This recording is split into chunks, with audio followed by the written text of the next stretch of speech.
होली की संस्कृति बलात्कार का समर्थन करती है। होली की संस्कृति हाल की पीढ़ी के लिए एक प्रकार का फैशन बन गई है। इसी प्रकार इस देश के भूमि आधारित राजाओं की अनैतिक हत्या करके उनका शासन हड़पने वाले धूर्त पुरोहितों का काल भी इस देश की संस्कृति का अंग बना हुआ है। ये सब समझने के लिए हमें भारत की वैदिक और शूद्र संस्कृतियों का विश्लेषण करना होगा। इसके अलावा डॉक्टर B.R. अम्बेडकर का अध्ययन भी उतना ही महत्वपूर्ण है। अगर हमारे पास बाबा साहेब अम्बेडकर नहीं है तो हिरण्यकश्यप कौन है? पीड़ित की हत्या किसने की?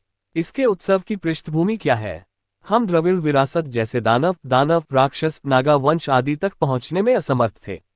हिरण्यकश्यप का शासन महाराष्ट्र से लेकर अयोध्या तक फैला हुआ था।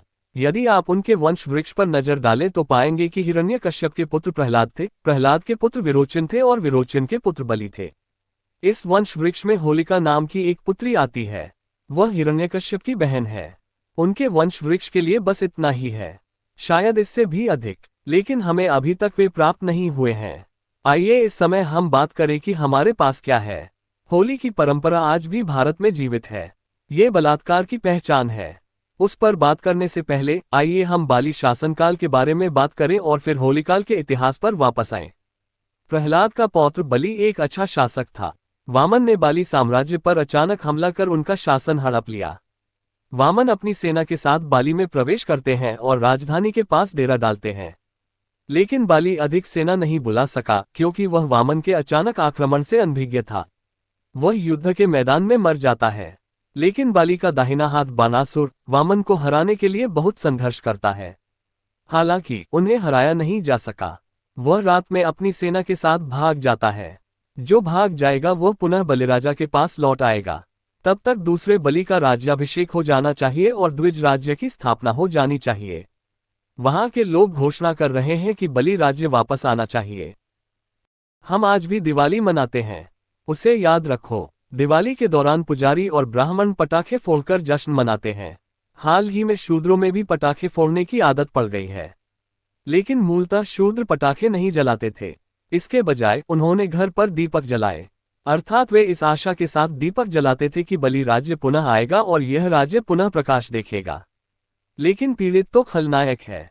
पूरे देश में बाली राज्य और बाली शासन को विकृत किया गया है। ये दावा किया गया है कि धर्म की स्थापना के लिए बाली की हत्या की गई थी।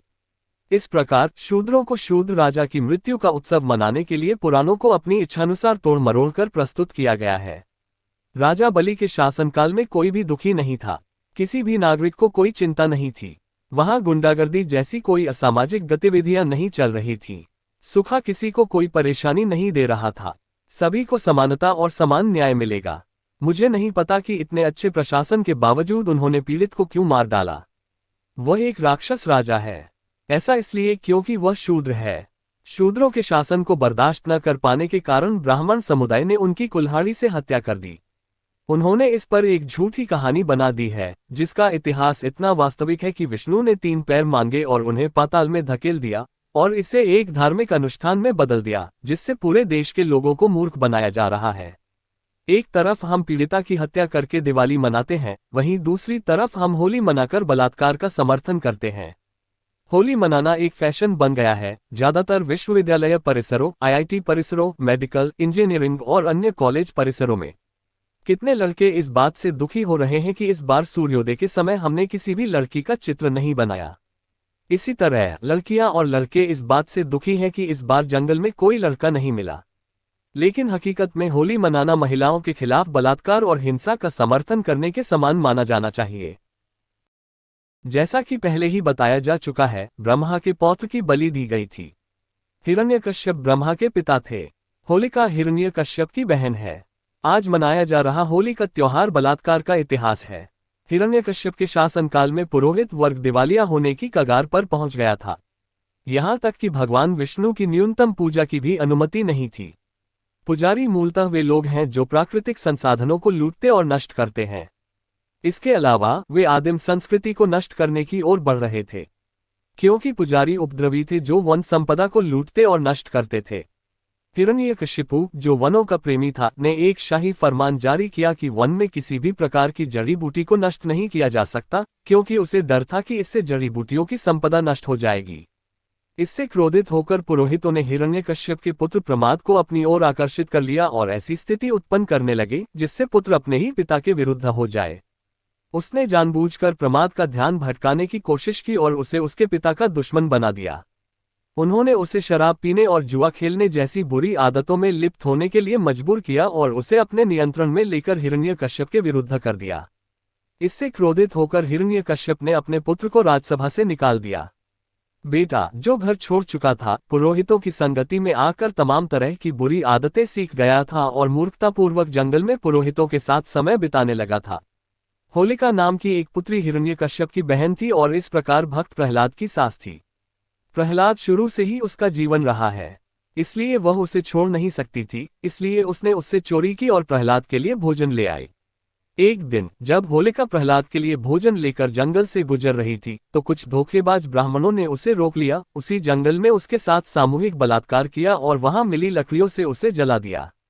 जब उसके शरीर को जंगल में दफनाया जाता है तो लोग उसके चारों ओर तालियां बजाते हैं और जश्न मनाते हैं।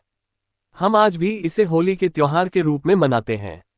जिस दिन इस देश की बेटी के साथ बलात्कार हुआ वह दिन शोक का दिन होना चाहिए था, लेकिन दुख की बात यह है कि जागरूकता के अभाव में यह उत्सव का दिन बन गया है। इसका कारण यह है कि ब्राह्मण वर्ग ने इसे सांस्कृतिक पहचान के रूप में अपना लिया है, लेकिन हम अब लोगों को ये समझाने की कोशिश नहीं कर रहे हैं कि यह बलात्कार और हिंसा की पहचान है। इन लोगों को मुक्ति दिलाना आवश्यक है। उन्होंने पीड़ित को मार डाला। यदि उनसे पूछा जाए कि उन्होंने पीड़ित को क्यों मारा तो वे ये दिखावा करेंगे कि वह दुष्ट है और दिवाली मना रहा है। इसी तरह अगर आप होली के बारे में पूछेंगे तो उन्होंने इस देश की 90% जनता को ये कहकर धोखा दिया है कि यह वासना का त्योहार है और राधा कृष्ण की क्रीड़ा है। ये हम सभी की जिम्मेदारी है कि हम इतिहास, पौराणिक कथाओं और संस्कृति को समझें तथा लोकप्रिय संस्कृति से ऐसी प्रथाओं को खत्म करें। अन्यथा जो भी होली का समर्थन करता है और होलियाना खेलता है वह महिलाओं के खिलाफ बलात्कार और हिंसा का समर्थन कर रहा है।